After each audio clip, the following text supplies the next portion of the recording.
안녕하세요. 한국신용평가의 김영훈 애널리스트입니다.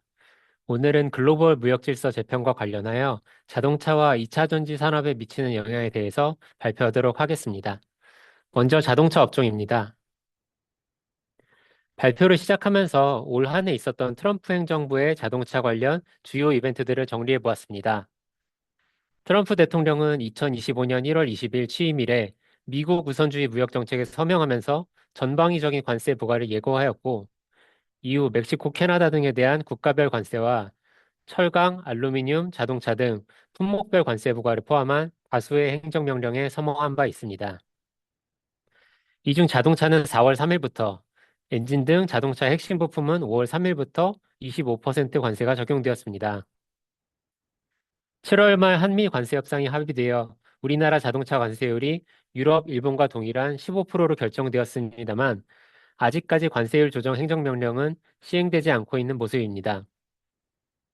다만 자동차 품목관세는 2분기부터 부과가 시작되었기 때문에 현재는 그 영향에 대해서 많은 부분이 파악된 상태입니다.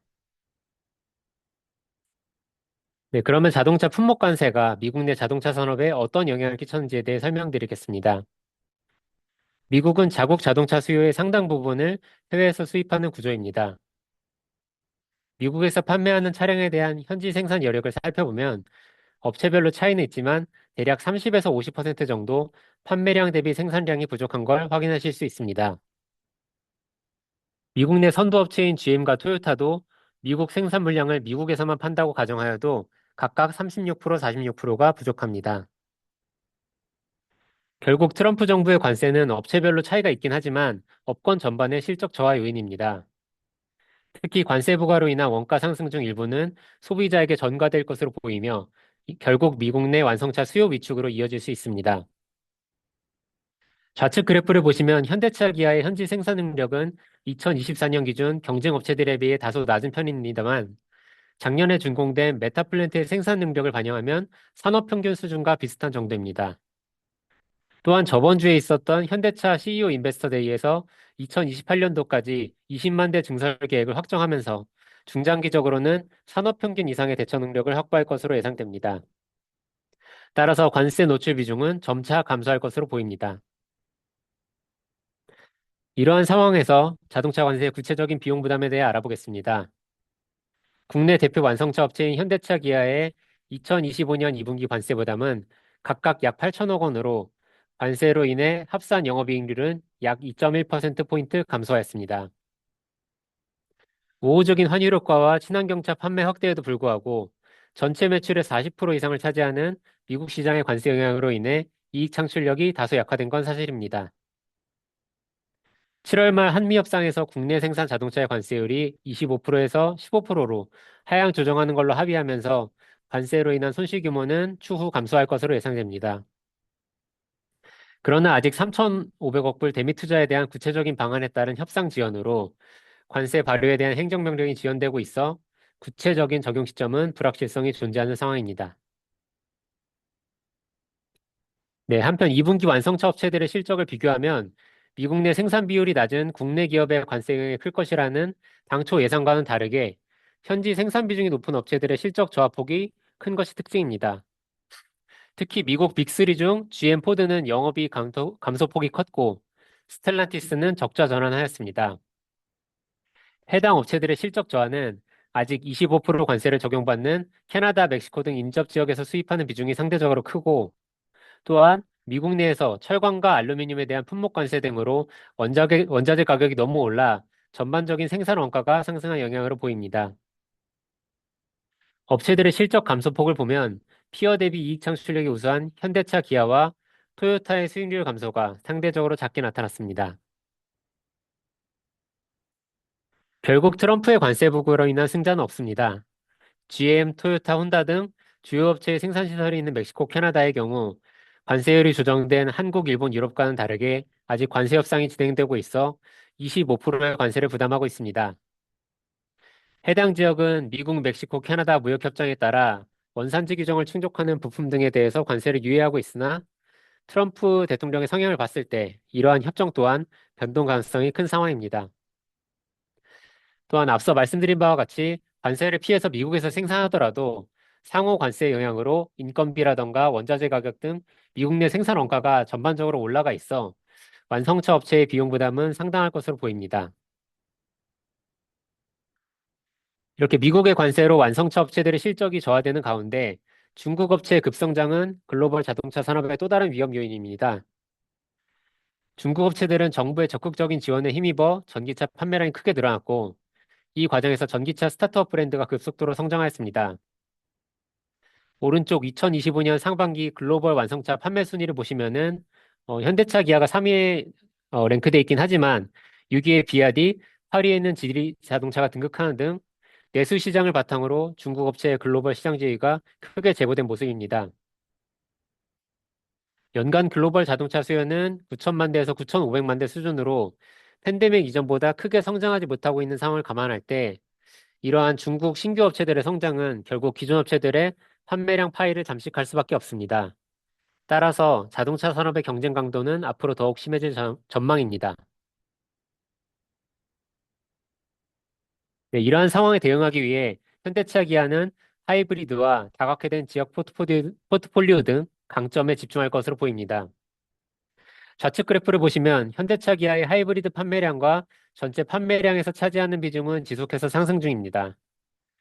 또한 2025년에는 차세대 하이브리드 시스템을 바탕으로 펠리세이드 하이브리드를 출시하여 대형 차종으로 하이브리드 라인업을 확장하였습니다. 현대차 기아는 또한 2026년부터는 소형과 제네시스 차종에도 하이브리드 파워트레인을 추가할 계획입니다. 시장 환경도 우호적입니다. 현대차 기아의 주력 시장인 미국은 2023년부터 하이브리드 성장률이 전기차 성장률을 오히려 앞서고 있습니다. 생산성이 양호한 하이브리드 라인업 확장과 기술력 강화를 바탕으로 판매량이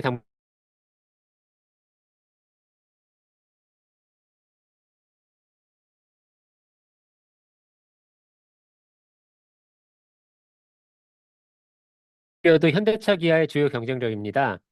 좌측 지역별 판매 비중을 보시면은 미국, 한국, 서유럽, 인도 순으로 판매 지역이 고르게 분포되어 있습니다. 단순히 판매만 여러 나라에서 하는 것이 아니라 각 지역에 맞춘 차종과 생산 시설을 통해 경쟁력을 확보하였습니다. 특히 세계 3위의 완성차 시장으로 성장한 인도에서는 현대차가 90년대부터 진출해서 현재 상위권의 시장 지위를 보유하고 있습니다.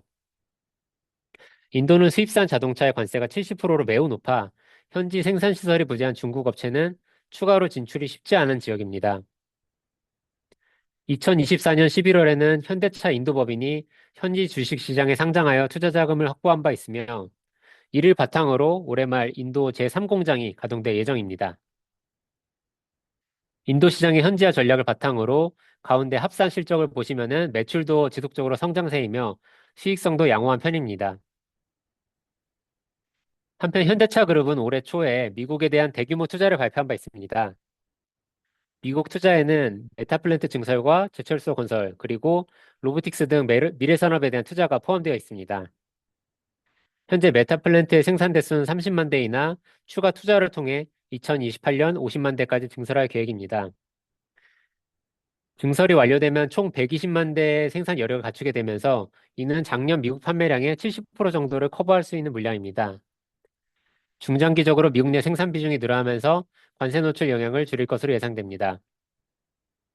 또한 한미 협상 이후 8월에는 로봇 공장 신설 등을 포함한 50억 달러의 추가 투자도 발표했습니다. 이와 같은 현지화 사례를 통해서 현대차 기아는 중국 업체의 성장에도 불구하고 현재의 시장 지위를 지켜낼 것으로 전망됩니다. 네, 방금 말씀드린 것처럼 현대차 기아는 미국의 관세 부과라던가 중국 업체의 성장에도 불구하고 피어 대비 양호한 이익 창출력과 경쟁 우위를 바탕으로 우수한 재무 지표를 유지할 것으로 예상됩니다. 따라서 관세로 인한 실적 감소에도 불구하고 지금 트리플 A 안정적 신용 등급에 미치는 영향은 제한적입니다. 중장기적으로는 자율주행이라던가 차량 소프트웨어 등 기술력이 향후 자동차 산업의 핵심 경쟁 요소로 부상될 것으로 전망되는 만큼 경쟁업체들이 관세 비용 부담이라던가 중국 업체와의 경쟁 심화로 실적이 저하되고 있는 지금이 오히려 기술력 확보의 골든타임입니다. 당사는 글로벌 무역지수 재편 과정에서 현대차 기아의 경쟁력 제고 방안에 대해서 지속적으로 모니터링 하겠습니다. 네, 것으로 자동차 산업의 발표를 마치겠습니다. 네, 발표 감사드립니다. 자동차가 특히 관세 영향을 많이 받는 산업인데 지금 관세 협상 전망이 불투명한 상황이죠. 사전 질문 접수된 것도 관련한 질문인데요. 현재 자동차 관세는 25%이며 15%로 인하되는 관세 협상이 지연될 가능성이 높아지고 있습니다. 25%의 관세가 장기 유지될 경우, 그리고 15% 인하될 때 각각의 시나리오에서 현대기아차 신용도 전망을 어떻게 보시는지 질문이 있었는데요. 답변 부탁드리겠습니다. 네, 답변 드리겠습니다. 일단은 아까 말씀드린 것처럼 합의는 7월 말에 끝났지만은 실제로 그거가 이제 시행되는 행정명령은 지금 다소 지연이 되고 있는 모습이고요. 이제 오늘 이재명 대통령 인터뷰도 봤었는데 그런 3,500억 불 투자에 대한 이제 정확한 구체적인 이제 내용 그리고 이제 뭐 통화 수합 여부 거기다 뭐 최근에 발생한 구금 사태까지 여러 가지가 이슈가 있기 때문에 이러한 최종 합의가 단기간 내에 진행되기는 쉽지 않을 것으로 보입니다. 다만 이제 아까 발표 때도 말씀드린 것처럼 25% 관세가 부과된 2분기 실적을 봤을 때에도 사실 토요타 외에는 지금 현대차 기아의 영업이익률 수준이 상당히 높기 때문에 신용도에 미칠 영향은 25%가 부과되더라도 저희는 제한적으로 보고 있습니다. 다만 이제 많은 분들이 우려를 하시는 게 주요 경쟁업체 일본 같은 경우에는 9월 16일부터 기존 27.5%에서 15%로 관세가 인하되면서 좀 이것의 경쟁 구도가 좀 불리한 것이 아닌가라는 어, 어, 질문을 많이 주셨습니다. 실제로 이제 토요타 같은 경우에는 제품군이라던가 브랜드 포지셔닝을 감안했을 때 사실 현대차 기아의 직접적인 경쟁 관계에 있다고 봐야 될 것 같고요.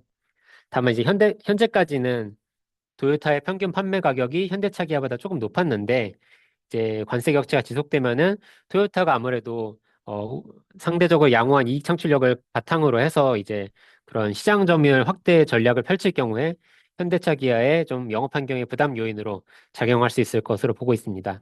다만 이제 기사상으로다가 이제 관세가 가격에 전가될 경우에는 토요타보다 이제 현대차 기아의 가격이 좀 더 높아져 가지고 가격 역전이 발생할 수도 있다라는 내용도 있었는데 저번 주에 있었던 인베스터 데이 때도 밝힌 것처럼 연식 변경 등에 따른 이제 자연스러운 가격 인상 외에 관세를 반영한 이제 좀 큰 폭의 가격 인상은 없을 것으로 보고 있습니다. 그래서 뭐 가격 역전이라던가 이런 건 없을 것으로 보이지만은 아까 말씀드린 것처럼 이제 수익성의 격차는 발생할 수 있을 것으로 보고 있습니다. 이상입니다. 네, 답변 감사드립니다. 그럼 계속해서 2차 전지 산업 발표 부탁드리겠습니다. 네, 다음으로는 흔들리는 미국 소유, 커지는 중국과의 격차라는 주제로 2차 전지 업종에 대한 발표를 이어서 진행하겠습니다. 먼저 2차 전지 산업 현황에 대해서 간략하게 설명드리겠습니다. 지역별로 성장 속도의 차이는 존재하나 결국 전기차가 판매하는 비중이 늘어나면서 전기차 배터리 판매도 지속해서 증가 중에 있습니다. 그러나 시장 내에서 중국 업체와 국내 업체 간의 점유율 격차는 커지고 있는 모습입니다. 중국 업체는 내재화된 밸류체인에서 비롯된 가격 경쟁력, 그리고 풍부한 내수 수요, 고객 수요에 맞춘 다양한 폼팩터와 케미스트리를 바탕으로 시장 지배력을 키워가고 있습니다. 특히 2024년까지는 중국을 제외한 지역에서 국내 배터리 3사인 LG 에너지 솔루션, SK온, 삼성 SDI 합산 점유율이 중국 업체를 앞섰으나 2025년 상반기에는 중국 업체의 유럽 시장 판매 확대에 힘입어 점유율이 역전되었습니다. 국내 업체들이 주로 공급하는 완성차 업체들의 전기차 전원 속도가 지지부진한 반면 유럽에서 중국 업체의 생산 시설이 가동하기 시작됨에 따라 이러한 점유율 격차는 오히려 확대될 것으로 보입니다. 다행인 점은 미국의 상호 관세 부과가 국내 배터리셀 업체에 미치는 직접적 영향은 크지 않다는 점입니다. 국내 배터리셀 업체들은 IRA 등 투자 인센티브 정책과 시장 성장을 기대하면서 미국 현지에 대규모 투자를 진행했습니다. 국내 3사가 투자한 생산시설 중 상당수가 2025년부터 이제 한 내년 정도까지 대부분 상업 생산을 시작할 예정입니다. 현재 미국의 전기차 성장률은 당초 기대를 하회하고 있고 트럼프 정부 출범 이후 친환경 정책 후퇴까지 겹치면서 미국 배터리 시장은 오히려 공급 과잉인 상태입니다. 따라서 미국 내 생산량으로 현지 배터리 수요 대응에 문제가 없어 관세의 직접적 영향은 거의 없을 것으로 예상됩니다. 좌측 그래프를 보시면 미국 내 새로 공급되는 배터리 생산 능력의 상당 부분이 국내 업체들로 구성되어 있습니다. 중국 업체들도 라이선스라던가 합작회사 설립 방식으로 미국 시장 진출을 시도하였으나 트럼프 정부의 정책 변화와 규제 강화로 사실상 현지 생산을 포기한 상태입니다. 중국산 배터리에는 상대적으로 높은 관세가 부과되는 점을 감안할 때 미국 시장에서 국내 배터리 세 3사의 위상은 지켜낼 수 있을 것으로 보입니다. 한편 최근 현대차 LG 에너지 솔루션의 합작 법인에서 근로자 구금 사태가 발생하여서 이로 인해서 생산시설 확보에 차질이 발생할 것이라는 우려가 커지고 있습니다.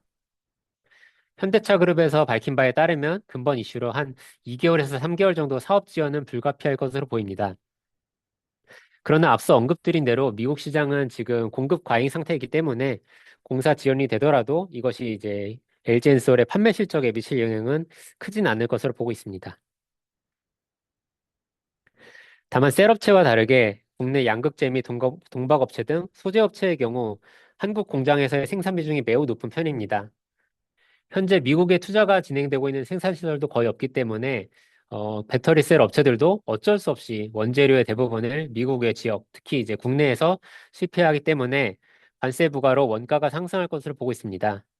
그래서 이제 간접적인 영향이 있을 것으로 보고 특히 소재 업체들 같은 경우에도 고통 분담 차원에서 판가 인하 압력 등이 가해질 수 있습니다.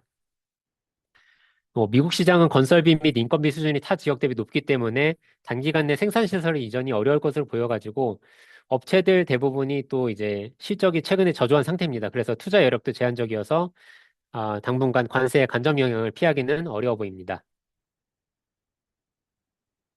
사실 관세 비용보다 더 큰 위험 요인은 바로 미국 시장의 수요 위축입니다. 트럼프 정부 출범 이후에 배기가스 규제를 없앤 등 친환경 정책 후퇴 기조가 아주 뚜렷합니다. 특히 2025년 7월 4일 통과된 대규모 감세 법안에서는 그동안 미국 내 전기차 시장을 견인해왔던 전기차 세액공제 조기 종료가 포함되면서 4분기부터 미국 전기차 수요 둔화가 우려됩니다. 3분기까지는 세제 혜택을 위해 일시적으로 전기차 판매가 늘어날 수 있겠으나 중단기적으로는 전방 수요가 위축되면서 국내 업체들의 AMPC 수혜 규모에도 영향을 끼칠 것으로 보입니다. 중국의 전기차 산업 성장 사례에서도 볼 수 있듯이 전기차의 보급에는 결국 정부의 의지와 역할이 매우 중요합니다. 이미 성숙기에 진입한 중국이라던가 2025년 배기가스 규제 강화로 전기차 성장률을 다시 회복한 서유럽과는 다르게 미국의 전기차 성장률은 2024년부터 제자리 걸음 중입니다. 이러한 영업 환경에 적응하기 위해 GM과 포드 등 미국 업체들은 전기차 감산을 계획 중이며 현대차, 기아도 신공장에서 전기차 외에 앞서 말씀드린 것처럼 하이브리드 차량 생산을 개시할 것으로 보입니다. 국내 업체들이 미국 시장에서 여러 불확실성이 노출되어 있는 사이 중국은 2차 전지 산업 전반에서 압도적인 시장 지배력을 보여주고 있습니다. 좌측 그래프를 보시면은 특정 부문에 한정된 게 아니라 밸류체인 전 부문에 걸쳐서 최대의 생산 역량과 가격 경쟁력을 기반으로 글로벌 시장을 주도하고 있습니다. 중국은 사실 핵심 광물의 광산을 모두 보유하고 있지는 않지만 재련과 정제 역량을 집중 육성해서 글로벌 공급망에 허입니다. 특히 주요 광물인 리튬, 니켈, 코발트는 해외에서 채굴된 원광의 상당 부분이 중국으로 유입되어서 재련 과정을 거친 뒤 다시 글로벌 배터리와 소재 업체로 공급되는 구조입니다. 이러한 구조에 힘입어 중국 배터리 안정적이고 저비용의 원료 조달이 가능해져 중국 기업들이 양극재, 응급재 등 배터리 소재 분야에서 높은 점유율을 달성하는 배경이 되었습니다. 하단 그래프들을 쭉 보시면은 배터리 셀부터 소재까지 중국 업체와 국내 업체의 실적 격차가 상당한 걸 확인하실 수 있습니다. 네, 붉은색이 중국 업체고 이제 파란색이 국내 업체입니다. 국내 업체들의 수익성은 전방 수요 둔화와 가격 경쟁 심화 속에서 동일 밸류체인 내 중국 기업 대비 빠르게 악화되었습니다. 반면 중국 업체들은 동일한 가격 하락 환경에서도 내수 수요를 바탕으로 양호한 수익성을 유지하고 있습니다. 투자 대비 현금 창출력이 저조한 국내 업체와 다르게 중국 업체들은 투자 성과를 다시 기술과 생산 시설에 재투자할 수 있는 구조가 확보되면서 향후 이것이 이제 기술 격차로 확대될 가능성도 커지고 있습니다. 주요 배터리 셀 업체인 CATL이 올해 말부터 나트륨 배터리 양산을 발표한 등 대규모 R&D 투자에 힘입어 유의미한 기술 결과물이 나오고 있는 것으로 보입니다.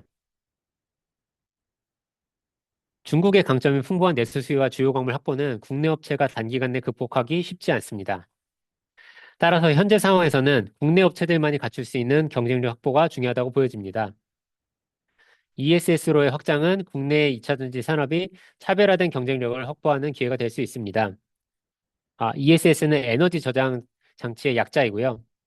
지금 전체 2차 전지 수요 중 ESS가 차지하는 비중은 약 20%로 전기차용 수요에 비해 작지만 국내 배터리 업체들에게는 전기차 중심의 수요 편중을 완화하고 사업 포트폴리오를 다변화할 수 있는 전략적 수요처로 작용될 수 있습니다. 특히 최근 미국 전기차 수요 둔화가 우려되는 상황에서 ESS는 국내 업체들 실적 안정화에 긍정적으로 기여할 것으로 보입니다. 국내 업체들의 ESS 주력 판매 지역은 전력 수요가 크고 관세 및 AMPC 측면에서 비교 우위를 점할 수 있는 미국 시장이 될 것으로 예측됩니다. 현재 미국 ESS 시장은 중국산이 대부분을 차지하고 있으나 내년부터 중국산 배터리에 대한 추가 관세가 예정되어 있고 또한 국내 업체들이 최근에는 이제 저렴한 LFP 양산을 준비하고 있기 때문에 이것이 맞물릴 경우 가격 경쟁력을 오히려 확보하면서 중국산을 대체할 수 있을 것으로 보고 있습니다. 국내 업체들은 아까 말씀드린 것처럼 미국에 이미 현지 생산 기분이 충분히 있기 때문에 추가적인 관세 부담 없이 시장을 공략할 수 있어 향후 미국 내 ESS 수요를 상당 부분 흡수할 가능성이 큽니다. 또 여기 생산 과정에서 발생하는 AMPC 혜택까지 고려하면 ESS로의 확장은 보다 안정적인 수익 포트폴리오 구축에 기여할 것으로 예상됩니다. 미국과 유럽이 중국의 2차 전지 산업의 견제를 이어가는 점도 국내 업체에겐 반사이익이 될 수 있습니다. 미국은 감세 법안에서 금지 외국 기관 제한 규정을 도입하였습니다. 금지 외국 기관 혹은 연관 기관으로부터 일정 비율 이상 원자재를 조달하는 기업은 미국 내 AFC 혜택이 제한되므로 향후 미국 내 밸류 체인에서 중국 업체의 영향력은 줄어들 것으로 보입니다. 유럽도 작년 하반기부터 중국산 전기차 업체에 대해서 업체별 상계 관세율을 부과하고 있습니다. 조사 비협조 기업은 최대 45%에 달하는 높은 관세를 부담하게 되어 중국산 전기차의 가격 경쟁력이 일부 약화될 것으로 예상됩니다. 이러한 대중국 규제는 국내 배터리셀 및 소재 업체에게 중장기적 기회 요인으로 보여집니다.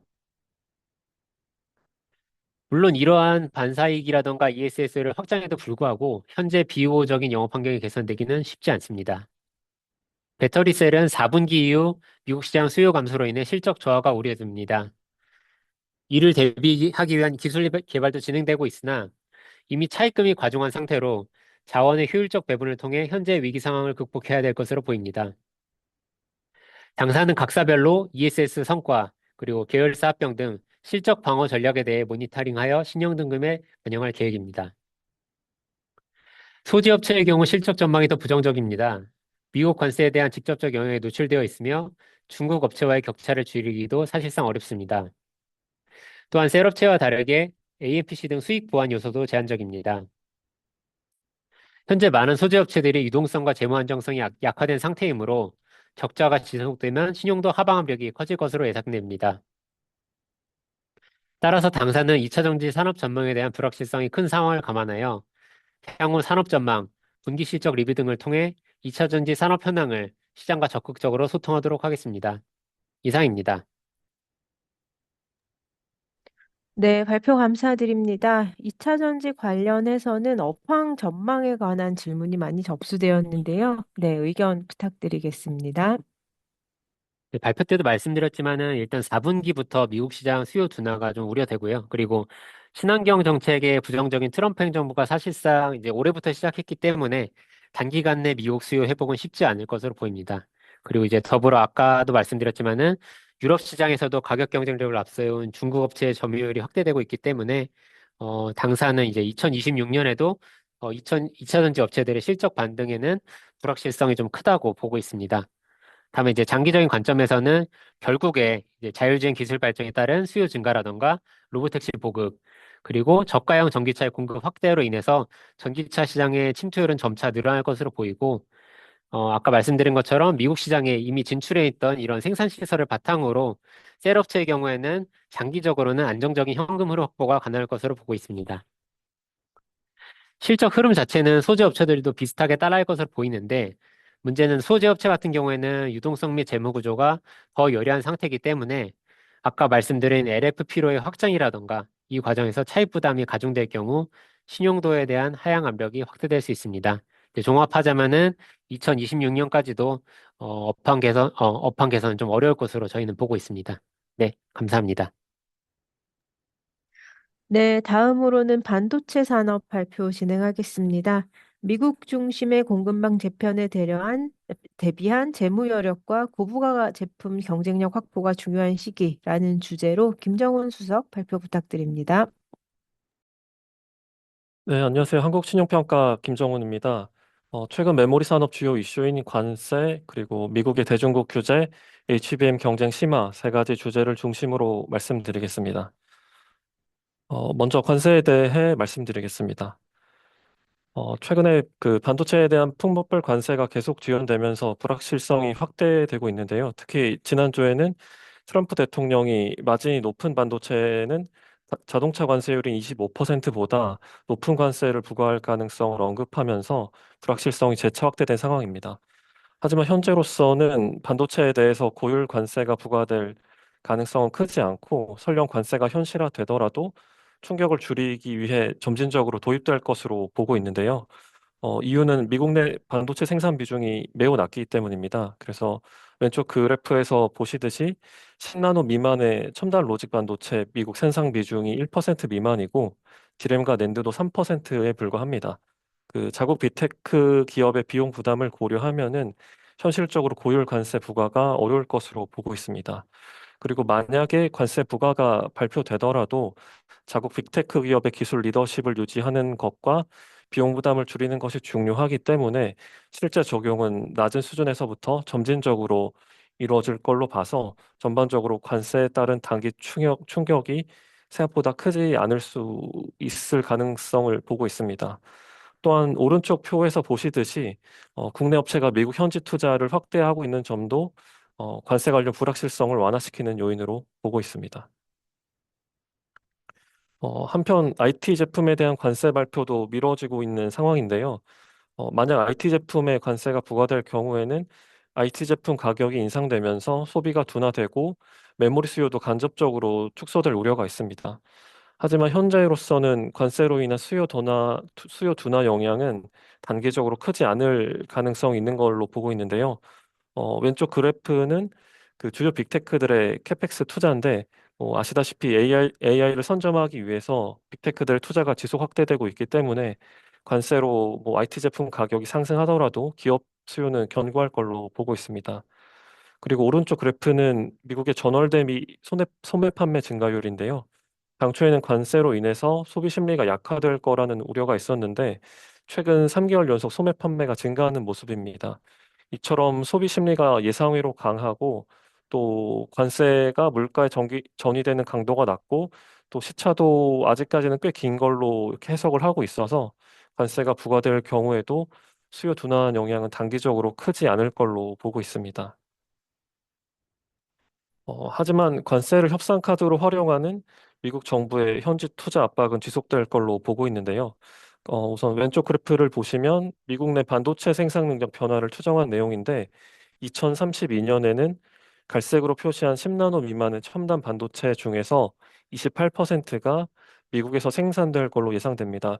매우 큰 수치인데 반면에 디램은 9% 그리고 낸드는 2%에 불과해서 증가폭이 크지 않습니다. 더욱이 삼성전자는 메모리 분야 투자가 없고 하이닉스도 후공정인 패키징 투자만 계획을 하고 있습니다.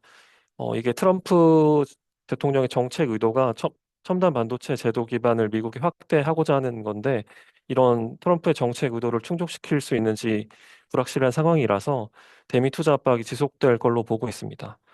그리고 또 오른쪽 표에 적어놨듯이 주요 업체들이 현지 투자를 늘리는 점도 부담 요인입니다. 우선 마이크론은 300달러를 증액을 했고 TSMC도 1천억 달러를 증액을 했습니다. 이처럼 좀 현지 투자 부담이 그 메모리 업체들의 재무 구조 개선 제약 요인으로 작용할 수 있어서 대미 투자 확대 여부 그리고 이에 대응할 수 있는 재무 여력을 유지하는 게 신용도상 중요하다고 보고 있습니다. 다음은 미국의 대중국 견제 관련 내용입니다. 최근 VEU 철회가 이슈가 되고 있는데요. 먼저 중국 내 생산 현황에 대해서 말씀드리고 추가로 저희가 유효 등급을 보유한 SK 하이닉스의 VEU 철회에 따른 영향에 대해 말씀드리겠습니다.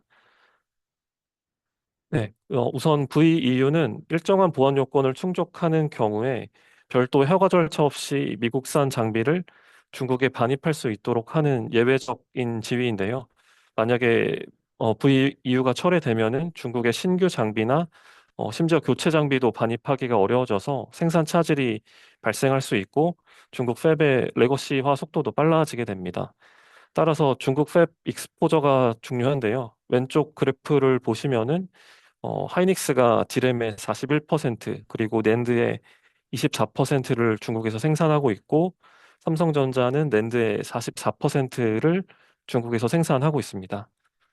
이게 갈색은 메모리 시장 전체로 본 건데 메모리 시장 전체로 보더라도 디램의 11% 그리고 낸드의 20%가량이 중국에서 생산되고 있어서 VEU 철회로 인해 영향받는 범위가 작지 않은 수준입니다. 그리고 기술적 측면에서는 오른쪽 표에서 보시듯이 이게 중국 팹에서는 국내 대비 한두 세대 이전인 뭐 1A 나노나 아니면 뭐 128단, 176단 이런 낸드를 생산을 하고 있어서 국내 대비 한두 세대 이전 구형 제품을 생산하는 게 또 특징입니다. 이제 VU 철회로 인해서 하이닉스가 받는 영향에 대해서 말씀드리겠습니다. 우선 하이닉스의 디램의 경우 그 VEU 철회에도 불구하고 단기 생산 차질 영향 크지 않은 것으로 보고 있습니다. 이유는 중국 익스포저가 계속 작아지고 있기 때문인데요. 그 왼쪽 그래프에서 선 그래프는 전체 하이닉스 캐파 중에서 중국 생산 비중인데 지속적으로 하락하는 것을 확인하실 수 있습니다.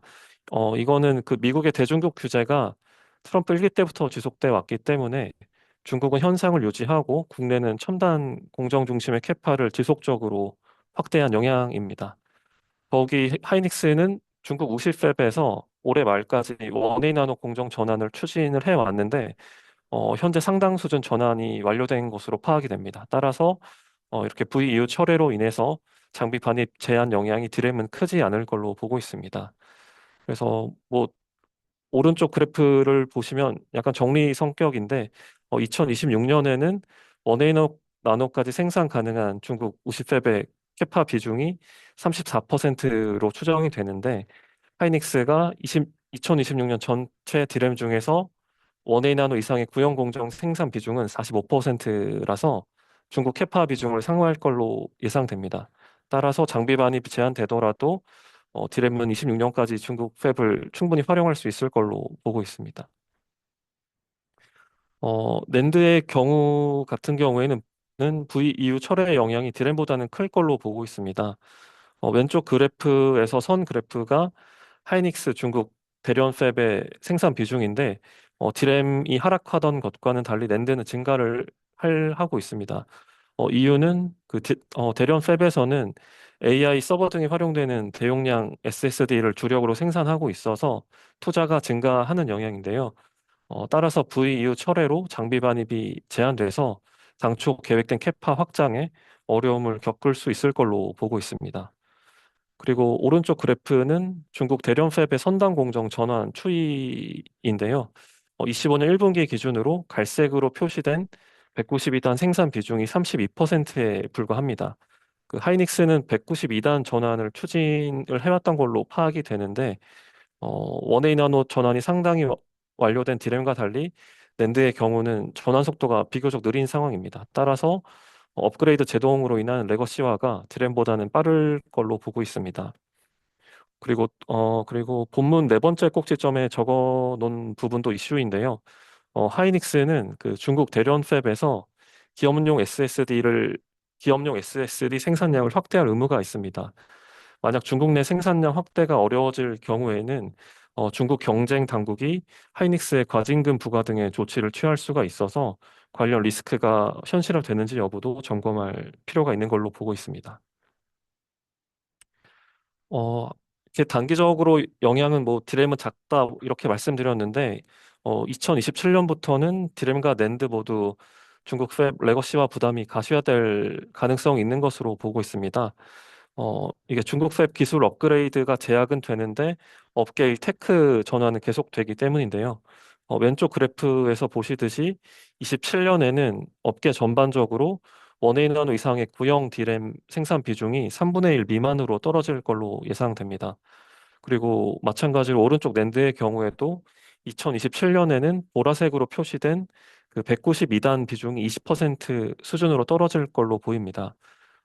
30% 가량의 생산 비중을 중국 우시팹이 차지하고 있고 낸드 대련 팹도 25% 가량의 생산 비중을 차지하고 있어서 이렇게 비율상으로 봤을 때 27년부터는 중국 팹 레거시화 부담이 나타날 걸로 보고 있습니다. 결국에는 하이닉스는 그 향후 레거시화될 중국 팹을 어떻게 운영하는지가 중요할 걸로 보고 있습니다. 한편 뭐 최근에 미국 정부에서 그 중국의 반도체 생산 장비 반입을 연 단위로 허가해 줄 가능성이 언급되고 있는데요. 하지만 표에서 보시듯이 대중국 규제가 뭐 정권을 가리지 않고 장기간 지속되고 있고 규제 강도도 심화되고 있습니다. 이런 점을 감안했을 때 중국에서 미국 정부가 중국 내부에서 생산 능력을 확장하도록 하거나 기술 업그레이드를 허용해 줄 가능성은 크지 않을 것으로 현재는 예측을 하고 있습니다. 따라서 중국 노출도를 지속적으로 축소할 필요성이 확대되고 있다고 보고 있고요. 중국 생산 능력을 보완하기 위해서 국내나 미국의 투자를 확대하면서 재무구조 개선이 지연될 가능성을 잠재 좀 신용도상 위험 요소로 보고 있습니다. 네, 마지막은 HBM 경쟁 심화 관련 내용입니다. 뭐 HBM 시장 전망과 HBM4에서의 기술 변화, 그리고 메모리 3사 간 기술 경쟁 현황 등에 대해서 말씀드리겠습니다. 왼쪽 그래프는 HBM 시장 전망인데요. HBM 시장은 지속적으로 성장할 걸로 예상이 돼서 2032년에는 시장 규모가 2024년 대비 9배가량 증가한 1,300억 달러에 달할 걸로 보고 있습니다. 그리고 오른쪽 그래프는 메모리 업체별 영업이익 추이인데요. 그 최근에 HBM 경쟁력에 따라서 메모리 업체가 실적이 차별화되는 모습을 보이고 있는데 HBM 성장세가 지속되면서 기술력에 따른 실적 차별화 기조가 향후에도 지속될 걸로 보고 있습니다. 따라서 HBM 리더십을 유지하는 것이 중요한데요. 최근 하이닉스의 HBM 독주 체제가 흔들릴 가능성이 제기되고 있습니다. 왼쪽 그림에서 보시듯이 내년부터 양산이 될 걸로 보이는 HM4에서부터 그 구조가 크게 변화하기 때문인데요. 구체적으로 분홍색으로 표시된 GPU가 파란색으로 표시된 HBM과 수직으로 정렬되면서 그 HBM과 그 GPU를 연결하는 초록색으로 표시된 로직 다이의 중요성이 커졌습니다.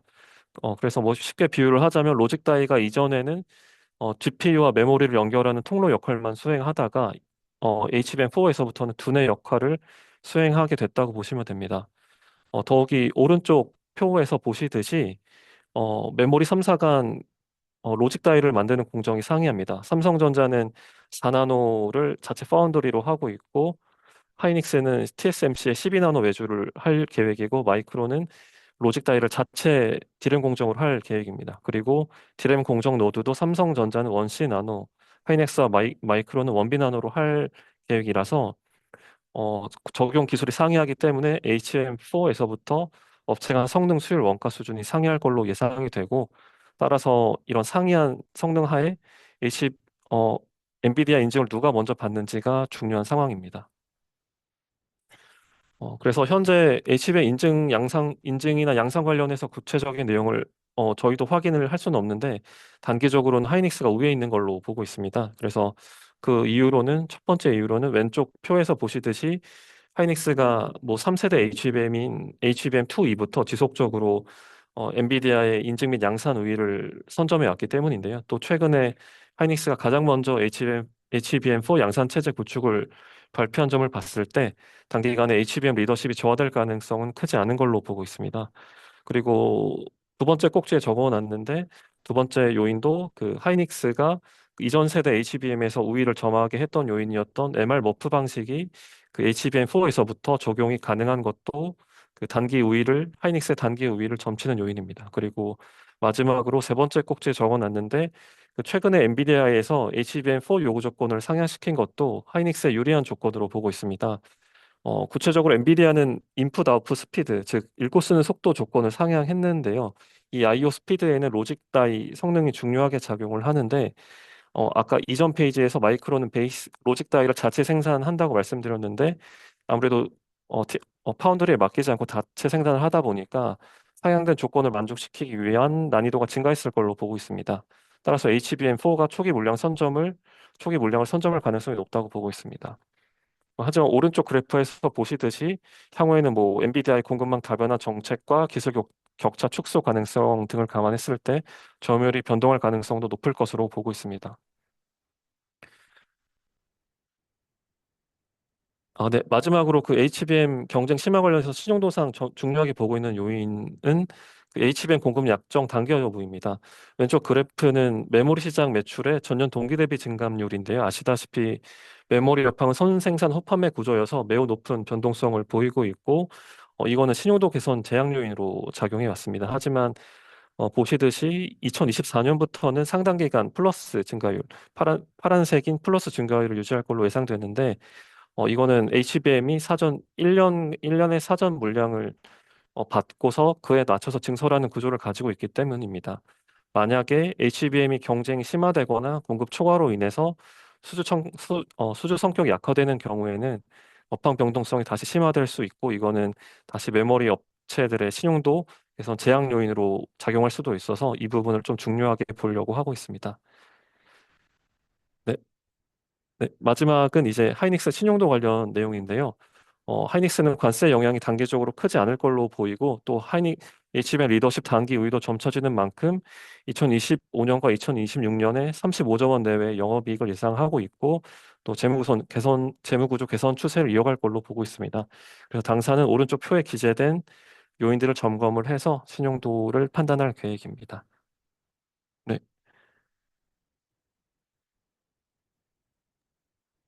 네, 발표 감사드립니다. 예, 그럼 반도체 관련해서도 사전 접수된 질문 드리겠습니다.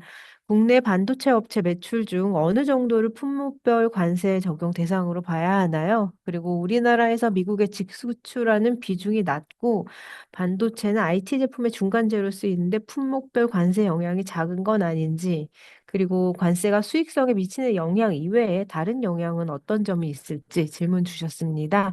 답변 부탁드릴게요. 네. 우선은 품목별 관세 어, 질문을 받았는데 이 품목별 관세 실제 영향은 반도체 공급망이 매우 복잡하기 때문에 구체적인 부가 방침이 공개되고 또 관세율이 확정돼야 정확히 파악할 수 있을 걸로 보고 있습니다. 하지만 반도체의 품목별 관세를 적용하기로 발표하면서 이전 대비 관세 영향은 커진 것으로 보고 있는데요. 뭐 예를 들어서 반도체에 대해서 예전에는 국가별로 적용되는 관세율이 달랐던 경우에는 최종 생산지를 관세율이 낮은 국가로 이전하는 방식으로 대응이 가능했지만 미국이 품목별 관세를 적용할 예정이기 때문에 이러한 대응 여력이 축소됐기 때문에 이전 대비 관세에 따른 영향이 커진 걸로 보고 있습니다.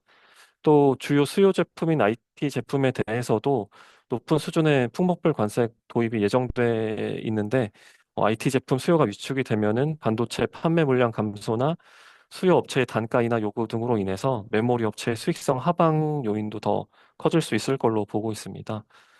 그리고 또 관세가 수익성에 미치는 영향 외에 다른 영향에 대한 질문에 답변을 드리면 우선 가장 우려되는 부분은 마이크론과 국내 업체 간의 투자 방향성이 갈리고 있다는 점입니다. 현재 마이크론은 미국 현지 투자를 대규모로 확대를 하고 있는데요. 그래서 만약 관세가 장기간 지속되면 국내 업체의 가격 경쟁력이 저하될 가능성을 우려를 하고 있습니다. 그리고 또 미국의 AI 인프라 제조 기반이 집중되고 있다는 점도 장기적으로 국내 업체들의 부담 요인이 될 수 있다고 보고 있는데요. 향후 AI 반도체 시장이 더욱더 커스텀화 될 텐데 미국 현지에서 고객과 즉각적으로 소통하고 협업하는 것도 고객 가치를 창출하는 데 중요한 요소이기 때문에 만약에 이렇게 마이크론과 국내 업체 간 기술력 차이가 크지 않은 경우에는 미국 AI 생태계에 얼마나 발을 담그고 있는지에 따라서 수주 경쟁력 차이가 발생할 수도 있지 않을까 이런 점을 우려해서 계속 모니터링 하려고 하고 있습니다. 네, 그럼 마지막으로 철강업 발표 진행하겠습니다. 불황화폐에 노파만 가는 관세의 파고, 고전하는 철강산업이란 주제로 정익수 수석 발표 부탁드리겠습니다. 네, 안녕하십니까. 철강 산업을 담당하고 있는 정익수 연구원입니다. 철강 산업이 장기화되는 불황 앞에 관세라는 새로운 도전을 맞이하면서 시장의 우려가 확대되고 있습니다. 본 발표에서는 철강 수급과 주요 현안들을 점검하고 주요 업체별 위험도 분석을 통해 신용도 관점에서 모니터링 사항을 제시하고자 합니다. 발표 순서는 다음과 같습니다. 먼저 실적과 수급 현황에 대해 간단히 설명드리고 넘어가겠습니다. 네, 주요 철강사 합산 실적을 보시면 2022년을 기점으로 수익성이 감소 추세에 있습니다. 판매 단가 하락으로 마진 스프레드가 축소된 가운데 고정비 부담, 전력비와 노무비 상승, 일회성 요인 등도 수익성을 제약했습니다. 매출 감소와 함께 이익 창출 규모도 줄어드는 모습을 확인하실 수 있습니다. 주요 철강사들은 실적 부진에도 운전자산 회수, 투자 시기 조정, 비영업자산 매각 등을 통해 순차입금 증가를 억제하고 있습니다. 순차입금 배수가 상승 추세에 있으나 절대적으로 우수한 수준에서 유지되고 있습니다. 다만 저탄소 공정 전환과 공급망 재편 등에 대응한 업계 투자 부담이 확대되면서 이익 회복이 동반되지 못할 경우 재무적 가변성이 확대될 우려가 존재합니다. 이러한 실적 부진의 배경인 수급 여건을 살펴보겠습니다. 먼저 글로벌 시장을 보시면 2022년부터 중국 중심으로 세계 철강 소비가 감소하면서 수급 불균형이 심화되는 걸 보실 수 있습니다. 세계 철강협회는 매년 4월과 10월에 단기 수요 전망치를 업데이트하는데 작년 10월에 2025년 수요 전망치를 하향 조정한 데 이어 올해는 미국 관세로 경기 불확실성이 커지자 업데이트를 중단한 상태입니다. 현재 미국 관세가 세계 경제와 통상 환경에 예상보다 광범위하고 강한 영향을 미치고 있는 점을 고려할 때 단기적으로 철강 수요가 당초 예상보다도 부진한 흐름을 이어갈 것으로 보입니다. 수요 부진에도 불구하고 철강 감산폭은 제한되면서 수급 부담이 심해지고 있습니다. 중국은 2024년 연간 1.1억 톤에 달하는 철강을 수출한 데 이어 올해 8월 누적으로 7,750만 톤을 수출하여 증가 추세가 유지되고 있습니다. 최근 중국 정부가 철강 산업 생산 관리에 나서는 모습이지만 단기간에 유의미한 공급 조정이 이루어지기는 힘들어 보입니다. 인도, 동남아 등 신흥국에서 증설 투자가 활발해지면서 자금률이 상승하고 있는 점도 부담입니다. 네, 국내 상황은 더 안 좋아 보입니다.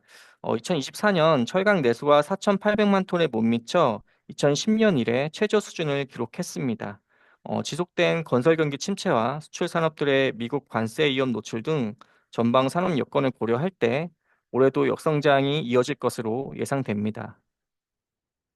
중국산을 중심으로 저가 철강 수입이 늘어나고 있어 그 부담이 더욱 큽니다. 최근 국내 무역위원회가 중국산 후판 열연 등의 반덤핑 관세 조치를 취하면서 수입 부담은 다소 완화될 것으로 보이지만 해외 시장에서는 경쟁이 더 치열해질 것 같습니다. 더구나 하반기부터 미국 관세 영향이 본격화되면서 현재 국내 철강 산업은 내수, 수입, 수출 모두 어려운 상황에 직면해 있습니다. 네, 지금부터는 철강 시장에서 최근 부각되고 있는 세 가지 주요 현안을 살펴보겠습니다. 네, 먼저 미국 관세 영향입니다. 올해 2월 트럼프 행정부가 철강 및 알루미늄 품목별 관세 강화 조치를 발표한 이후에 한 7개월 남짓이 경과했는데요. 그동안 규제 강도가 나날이 높아졌습니다. 6월부터 철강 관세가 50%로 크게 인상된 데다 부과 대상이 가전제품, 전력기기, 자동차 부품 등 다운스트림 제품들로 재차 확대되고 있습니다. 이로 인해 대미 철강 수출 실적도 7월부터 뚜렷한 감소 추이를 보이면서 미국 관세 위험이 표면화되고 있습니다. 네, 직접적으로는 미국 수출 의존도가 높은 강간 업종의 타격이 클 것 같습니다. 왼쪽 그림에서 보시는 바와 같이 강간은 전체 출하량 대비 미국 수출 비중이 24%로 다른 강종보다 월등히 높습니다. 더구나 수출 품목이 대부분 고가 제품인 에너지용 강간으로 구성되어 있어 수익성 측면에서 부담이 더 높을 것으로 예상됩니다. 다른 강종들은 미국 직수출 비중이 크지는 않습니다. 그렇지만 미국이 자동차, 가전 등 철강 소재 제품들에 대한 수요가 크고 또 대부분 수입에 의존하고 있어 제3국을 거쳐 완성품 형태로 수출되는 간접적인 부가가치 효과까지 고려하면 그 파급력이 더 커질 것으로 보입니다. 특히 추가 절차를 통해 철강 파생 제품 범위가 계속 확대되고 있어 관세 위험에 노출된 전방 산업들은 원료 조달을 포함한 공급 사슬 전반에 대한 비용 관리가 요구되고 있습니다. 이는 철강사들에게 단기적으로 가격 인하 압력으로 중장기적으로 현지화 투자 부담으로 작용할 것 같습니다. 한편 무역 상대국들의 구제 조치도 강화되고 있습니다.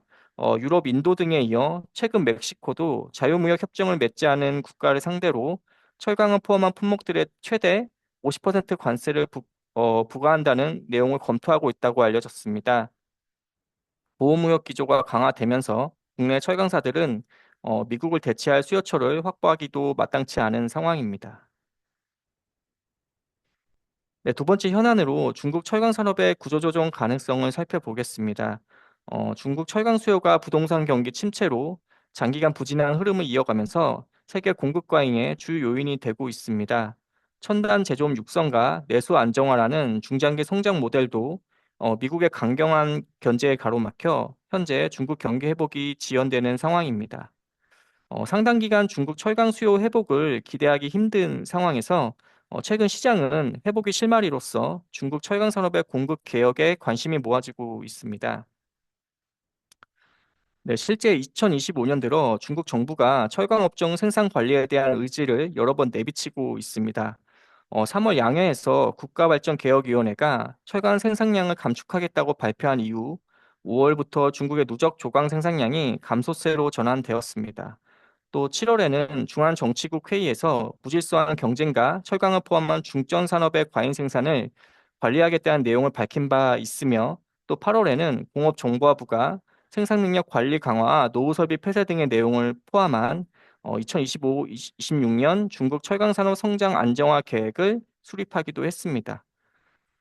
특히 중국은 5년마다 이제 중장기 국가 발전 계획을 수립하는데요. 2026년은 15차 5개년 기획 기간의 첫 해로서 산업 구조 조정에 대한 실행력이 높아질 가능성이 제기되고 있습니다. 네, 과거 13차 5개년 기획 기간의 첫 해인 2016년에도 철강 산업에 대한 강도 높은 구조 조정 계획을 발표하고 또 실행함으로써 3년 만에 1.5억 톤이 넘는 설비를 감축한 바 있습니다.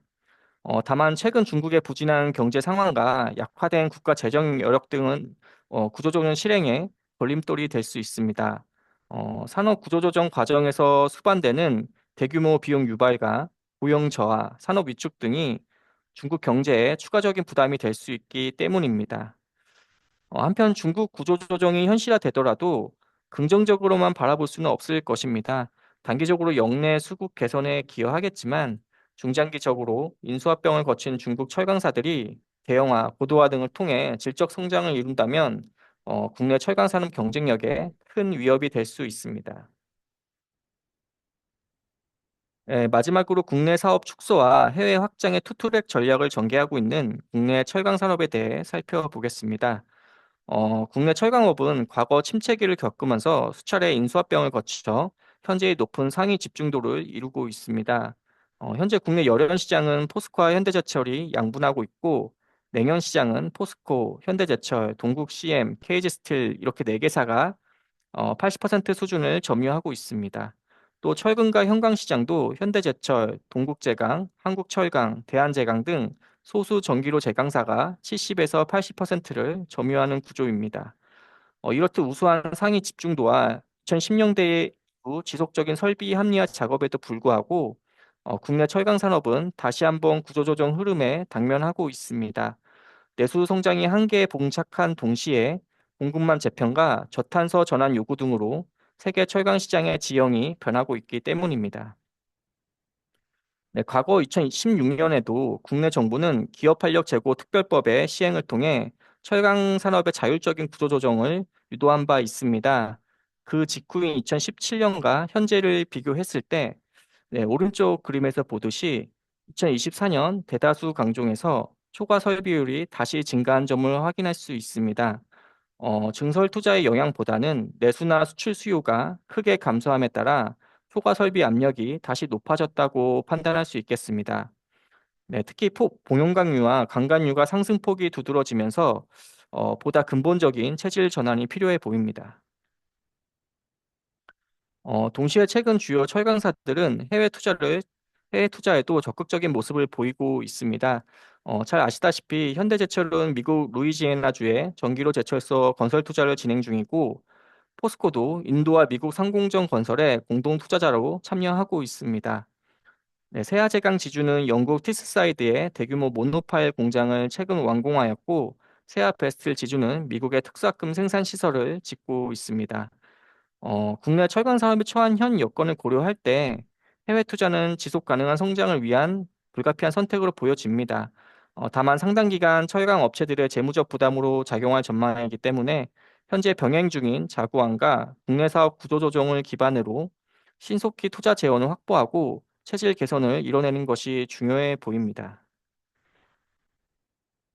예, 앞서 본 현안들을 바탕으로 강종별 업체별 위험도를 분석해 보았습니다. 분석 결과에 앞서 분석 과정에 대해 간략히 설명드리겠습니다. 먼저 강종별 산업위원 산정 시에는 미국 노출도, 중국 노출도, 초과 설비율 이 세 가지를 위험 요소로 정하였습니다. 각각의 요소에 1에서 5 척도로 점수를 부여한 후 강종별 수출, 수입, 내수 비중에 따라 가중평균한 결과값을 도출하였습니다. 나아가 업체별 사업위원 산정 시에는 앞서 구한 강종별 산업위험을 업체가 보유한 강종 구성에 따라 가중평균하여 산출하였습니다. 또 함께 비교할 재무위험의 척도로 순차입금 에비타 배수를 활용하였고 비교 시점은 2017년으로 하였습니다. 네, 자세한 내용은 발표 자료를 참고 부탁드립니다. 네, 먼저 강종별 위험도 분석 결과를 살펴보겠습니다. 강간, 선제, 봉강, 철근 순서로 상대적인 산업 위험이 높게 나타났고 2017년과 비교해서는 철근, 광관, 표면 처리 강판 순서로 위험 상승폭이 컸습니다. 강간은 내수에서 건설 경기 침체와 중국산 시장 침투, 또 수출에서도 미국 관세 위험에 크게 노출되면서 전방위적으로 위험이 높아졌습니다. 철근은 수요가 국내 주택 시장에 집중된 구조인 가운데 최근 건설 경기 침체의 영향을 정면으로 받고 있습니다. 네, 관광과 철근 모두 최근 몇 년간 호실적에 힘입어 재무 구조가 개선된 점이 산업 위험을 일부 보완하고 있습니다. 그렇지만 보시다시피 위험 증가폭이 가파르고 중단 기간 수요 개선 여력이 높지 않은 만큼 비축된 재무 여력 하에서 신속하고 강도 높은 구조 개선이 필요해 보입니다. 네, 선제와 본강은 중국산 시장 잠식으로 인해 산업 위험이 상승한 가운데 재무 위험 증가가 동반되고 있습니다. 따라서 업체별 자구안 등을 통한 자율적인 재무 개선 노력과 더불어 정부 차원에서 수익 규제 등의 산업 보호 조치도 필요해 보입니다. 네, 다음으로 당사가 신용 등급을 부여하고 있는 주요 업체별 위험도 분석 결과를 한번 보겠습니다. 양대 일관 제철사인 포스코와 현대제철은 상대적으로 사업 위험이 낮게 나왔습니다. 다양한 강종 구성을 통해 위험을 분산하고 있고 또 국내 독과점 구조인 열연이나 고부가 산업에 집중된 냉연 비중이 높은 점이 사업 위험을 완화한 것으로 보입니다. 반면 세아제강은 대내 위험에 크게 노출된 관광 사업에 편중되어 있어 2017년 대비 사업 위험이 크게 상승한 모습입니다. 최근 수년간 우수한 실적을 바탕으로 재무 안정성이 향상된 점이 단기 사업 위험을 보완하고 있지만 향후 영업 환경의 불확실성이 높아진 만큼 대응 과정에 대한 모니터링이 필요해 보입니다. 네, 세아베스틸과 세아차원 특수강은 사업 위험이 다소 증가된 상황에서 재무 위험도 상대적으로 높게 나타나고 있습니다. 세아베스틸은 통상임금 정산 지급이, 세아창원 특수강은 미국 특수학금 잔여 투자가 잠재적 부담으로 작용하고 있어 이들은 향후 자체의 현금 창출력을 바탕으로 재무 부담을 적절히 통제하는지가 중요할 것으로 판단됩니다.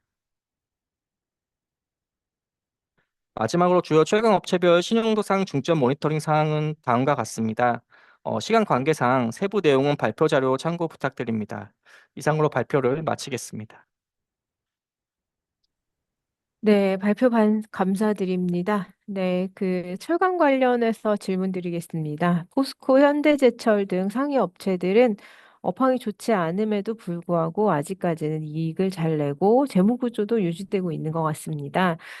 괜찮은 상황으로 봐도 될지 질문인데요. 네, 답변 부탁드리겠습니다. 어, 네, 답변 드리겠습니다. 포스코와 현대제철은 다양한 강종 생산이 가능한 점이나 또 전 공정의 내재화에 따른 원가 경쟁력, 자동차 강판 등 고부가 제품에 대한 판매 역량과 같이 일반 제철사로서 갖는 업황 대응력이 뛰어나기 때문에 현재의 부정적 업황에서도 상대적으로 실적을 선방하고 있는 것으로 보여집니다. 재무 여력도 우수한 편이라서 단기적인 관점에서 신용도를 방어할 능력이 있다고 판단하고 있습니다. 그렇지만 안심할 수는 없는 상황입니다. 미국 관세 인상이 하반기부터 주요 철강사들 실적에 직간접적으로 영향을 미칠 것으로 보여서 이에 대한 확인이 필요합니다. 포스코와 현대제철은 자동차 강판이 수익성에 기여하는 바가 크기 때문에 향후 미국 관세로 인한 자동차 업체의 사업 전략이나 실적 변화에 따라 양사 수익 구조에 미치는 영향이 예상보다 커질 수 있습니다. 특히 현대제철은 자동차 강판에서 현대차 기아에 대한 의존도가 큰 데다 그동안 판재 사업의 실적을 보완해 주던 그 봉영강 사업에서 실적 변동성이 높아짐에 따라서 향후 실적 추이에 대한 모니터링이 필요해 보입니다. 또 양사는 당분간 이익 개선 여력이 크지 않은 상황에서 저탄소 기술이나 해외 시장 선점을 위한 투자 경쟁이 치열해지다 보니 중장기적으로 보다 많은 자금 소요가 예상됩니다. 포스코는 인도 상공정 건설에 자체 지분 투자로만 15억에서 20억 달러로 예상되고, 현대차 그룹 미국 전기로 제철소에 대한 지분 참여도 뭐 아직 조건 미정이긴 하나 20% 가정하에 한 6억 달러 정도 예상하고 있습니다. 현대제철 역시 미국 전기로 제철소 건설에 자체 지분 투자로만 수천억 원 이상 적지 않은 자금이 투입될 것으로 예상됩니다. 이들 해외 투자의 준공 시점을 고려하면 투자 기간이 다소 분산되어 있기는 하지만 뭐 이 외에도 경상적인 카펙스 규모나 저탄소 기술 개발과 상용화에 필요한 투자까지 고려하면 자금 부담은 계속 커질 것으로 보입니다. 따라서 이익 회복이 계속 지연되고 해외 투자나 기술 개발 성과가 미흡할 경우에 재무 부담이 빠르게 증가할 수 있습니다. 어려운 여건에서도 사업 재편과 구조 조정을 통해 수익성을 방어하고 유동성을 충당하면서 재무 부담을 적절히 통제해 나가는 것이 신용도 관점에서 중요할 것 같습니다. 또 중장기적으로 해외 투자나 기술 개발의 성과를 확인하는 것도 중요합니다.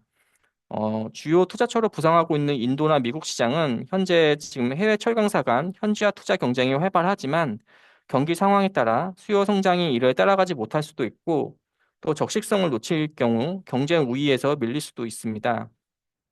특히 이번 현대제철의 미국 투자는 현대제철에게 그룹 내 전략적 중요성이 제고되고 계열 물량을 확보하고 들어간다는 점은 긍정적인 부분이나 최근 일본 제철이 US 스틸 인수를 통해 선제적으로 미국 내 고부가 제품 시장을 선점할 수 있어 투자의 적식성과 안정성을 확보해 나가는 게 중요할 것으로 보입니다.